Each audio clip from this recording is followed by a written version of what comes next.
এই ভিডিওতে এমন একটা বিষয় নিয়ে কথা বলবো, আমি জানি আপনাদের অনেকেরই সেটা ভালো লাগবে না। বিষয়টা হচ্ছে জনাব সালমান এফ রহমান এবং জনাব আনিসুল হক, সরকারের অতি পাওয়ারফুল দুজন মানুষ, তাদের অধিকার লঙ্ঘন করা নিয়ে, তাদের অধিকারের পক্ষে কথা বলতে চাই।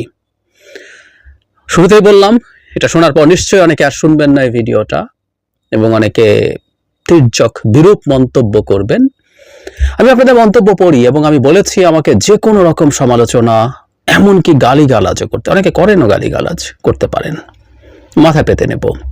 যেদিন এই চ্যানেলটা শুরু করেছি, কথা বলতে শুরু করেছি, সেদিন একটা সিদ্ধান্ত ছিল যেটা আমি একটা ছোট্ট স্মৃতিচারণ করতে চাই। আমার 10,000 সাবস্ক্রাইবার যেদিন হয়েছিলেন, আমি সেদিন একটা পার্সোনাল ভিডিও করেছিলাম, তাতে একটা কথা বলেছিলাম, পরেও কখনো কখনো কোনো ভিডিওতে হয়তো বলেছি, আমি আসলে পপুলিজম করতে আসিনি ইউটিউবে। কি বললে আপনার ভাল লাগে, আরামদায়ক সত্য, মানে আরামদায়ক বিষয় নিয়ে কথা আমি সবসময় বলতে চাই না, কখনোই বলবো না। এর মধ্যে বহু কথা আপনাদের সাথে রেজোনেট করেছে, সেটা ভাল লেগেছে, সমর্থন করেছেন, অথচ এন্টায়ার জার্নিতেও এমন কিছু কথা বলেছি সেগুলো তখনও আপনাদের ভাল লাগেনি, যেগুলো অপ্রিয়, আমার কাছেও ভাল লাগেনি, এরকম বিষয়। কিন্তু বাস্তবতাটা সামনে আনার চেষ্টা করেছি। ইকোনমিক অ্যানালিসিস যখন করতাম, আমরা অনেকে দেখতে চাইতাম দেশ যত দ্রুত সম্ভব দ্রুত দেউলিয়া হয়ে শ্রীলঙ্কা হয়ে যাক, যাতে সরকারের পতন হয়। আমি বহুবার বলেছি সরকার ইকোনমিক ক্রাইসিস আছে, সেটা নিয়ে সিরিয়াস ক্রাইসিস এসে পড়বে, বিপদে পড়বে, কিন্তু শ্রীলঙ্কা খুব সহজে হয়ে যাবে না কেন সেটাও আমি বলেছি। যখন শোরগোল উঠে গেল IMF এর লোন সরকার পাচ্ছে না, অনেকে বলেছেন, অনেক পপুলিস্ট ইউটিউবার এভাবে অ্যানালাইজ করেছিলেন, অনেকে সেটাতে খুশি হয়েছেন। স্রোতের বিপরীতে গিয়ে বলেছিলাম না, IMF এর লোন বাংলাদেশ পাচ্ছে, পেলে কি হবে না হবে সেটা ডিফারেন্ট আলোচনা, কিন্তু পাচ্ছে। সো আমি আসলে চাই সত্য বলতে, সঠিক কথাটা বলতে, তাতে আপনাদের সমালোচনা যদি হয় আমি মাথা পেতে নেব, নিচ্ছি। গতকাল 32 নম্বরকে কেন্দ্র করে যা যা হয়েছে অত্যন্ত ভুল হয়েছে, এবং আমরা দেখেছি পরবর্তীতে বৈষম্য বিরোধী যে ছাত্র আন্দোলন, তার সমন্বয়করা স্টেটমেন্ট দিয়ে তারা জানিয়েছেন এখানে মানবাধিকার লঙ্ঘন হয়েছে, কাউকে পোশাক খুলে ফেলার চেষ্টা, কারো মোবাইল ফোন দেখা, কাউকে শারীরিকভাবে আঘাত করা, সেগুলো হয়েছে এবং সেগুলো কোনোভাবেই হতে পারে না। দে আর ইন দ্য রাইট ট্র্যাক। এটা একটা বড় ব্যাপার। আমি এটুকুও বলতে চাই, যখন কোনো ভুল বা অপরাধ ঘটে যায় সেটাকে কগনিজেন্সে নেওয়া, সেটা ঠেকাতে প্রস্তুত থাকা, এটাও জরুরি।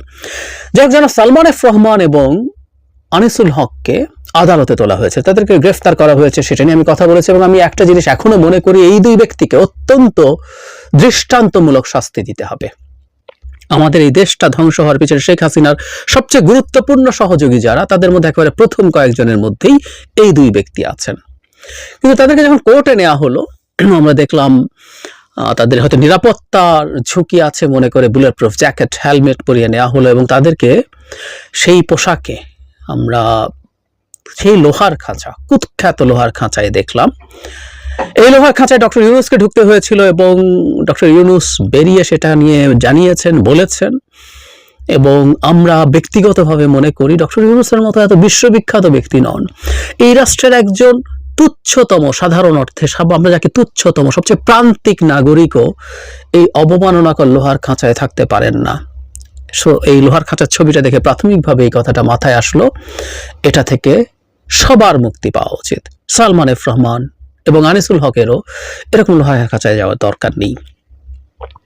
একটা কথা মনে রাখবো, তাদের ক্ষেত্রেও শুনতে খুব কেতাবি শোনাবে, আপনারা অনেকে হাসাহাসি করবেন, তারপরে বলি, প্রমাণিত হওয়ার আগ পর্যন্ত জুরিসপ্রুডেন্সের যে বেসিক, কেউকে আমরা অপরাধী বলে তার উপরে যে কোনো অন্যায় বা নিপীড়ন চালাতে পারি না।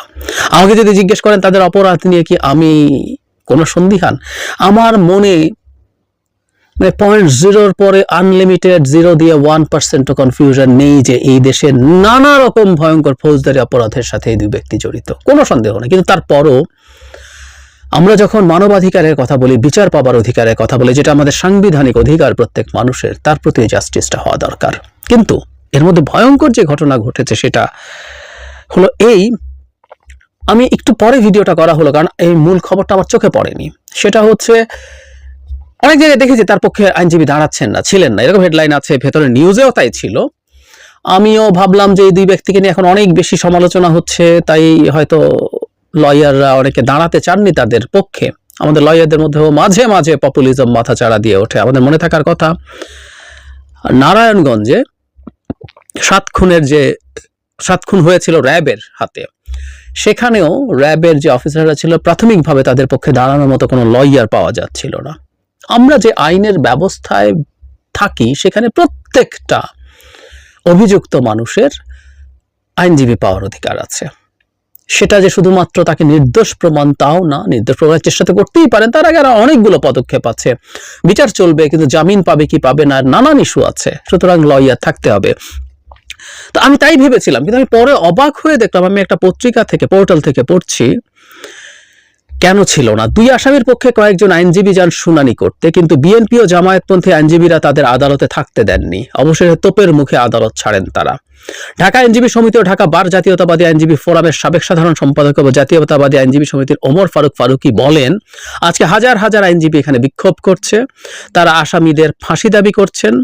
আসামি পক্ষের কোনো আইনজীবী এখানে উপস্থিত নেই, এটাই প্রমাণ করে তারা আইনের শাসনে বিশ্বাসী ছিলেন না। মানে একজন, প্রথম কথাটা হচ্ছে ধানমন্ডি 32-এর সাথে এই জায়গাটার একটা ডিফারেন্স আছে। ধানমন্ডি 32-এ খুবই ইয়াং স্টুডেন্টরা ওই সময়টায় ছিলেন, কিন্তু তারা ম্যাচিওর, তারা মাইনর নন, সুতরাং তারা যা যা করেছেন প্রত্যেকটার দায় তাদের উপরে ক্লিয়ারলি আমরা দিতে পারি। তার চেয়ে তো জরুরি কথা, এখানে আরো ম্যাচিওর মানুষ এবং এনারা লয়ার, যাদের কাছ থেকে আমরা ধারণা করি সংবিধান, আইন, এগুলো তারা ভালো বুঝবেন।